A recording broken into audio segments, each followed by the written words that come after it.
नेपाललाई घाउ लाग्दा, देशमा घाउ लाग्दा कुनै एक पटक पनि विदेशमा भएका नेपालीहरूले मलम पठाउन छुटाउनु भएको छैन। यसपटक पनि उहाँहरूले पक्कै पनि देशका लागि मलमको जोहो गर्नमा मद्दत गर्नुहुनेछ भन्ने कुरा म विश्वस्तका साथ बताउन चाहन्छु। सम्मान्य सभामुख महोदय, पुनर्स्थापनाको जटिलता आफ्नै ठाउँमा छँदैछ। विगतका विपदहरूमा हामीले गरेका अभियानहरू अधुरा छँदैछन्, तिनलाई पूर्णता दिनु त्यो हाम्रो आफ्नो चुनौती छँदैछ। त्यो सँगसँगै अर्को एउटा ठुलो चुनौती हामीमाझ आइपरेको छ।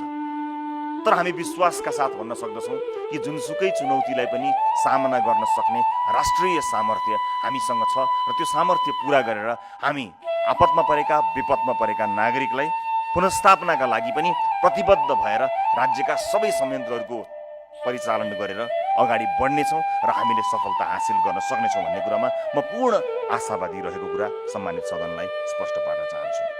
यस बेलामा अपुष्ट समाचारहरू सम्प्रेषण गर्ने र विभिन्न आर्टिफिसियल इन्टेलिजेन्सका फोटो भिडियोहरू हालेर थप आक्रान्त बनाउने काम जिम्मेवार नागरिकहरूबाट हुने छैन भन्ने कुरा पनि म यही सदनबाट अपिल पनि गर्न चाहन्छु।